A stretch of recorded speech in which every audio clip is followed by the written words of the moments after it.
icyo ugamije. Aha ngaha mu kanya turaba bari abapolisi bari hirya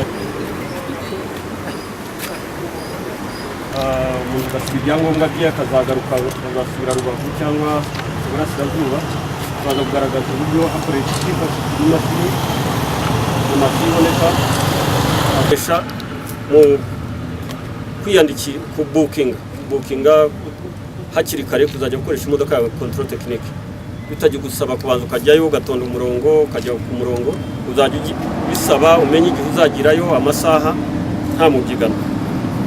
Nyakubahwa minisita rero baraza kubitwereka hano mu ncamake ariko bazi no kubitubwira uko bikora technically mu cyumba cy'inama hariya. Ibi turabona yuko biraza kugabanya biraza kongera uburyo dutanga serivisi. Abantu binubiraga gutinda impapuro zimwe kubura gusiragirana cyangwa abantu bavuga yuko uburyo gukorera mu cyo biraza kwiyongera.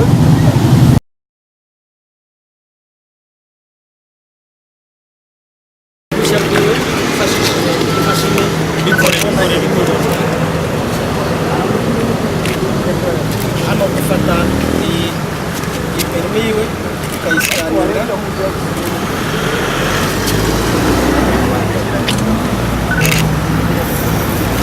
asanga ari inzu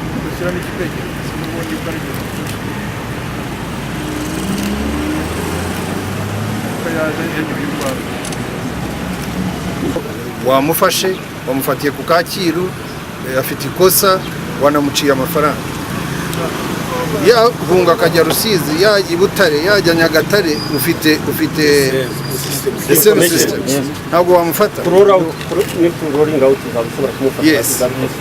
ubona history nga hose mu gihugu yes aho ngaho byakunda agukamuhereza leta yigiye afite naka na information isigaranye ubundi ni inshingano ye gukwepa cyangwa kwishyura. Icyo kintu cy'ingenzi bizafasha utajya ku demonstrating ibintu byo kwishyura ashatse kwishyura automatic cyangwa ni kwa kundi bakoresha no reference akishyura.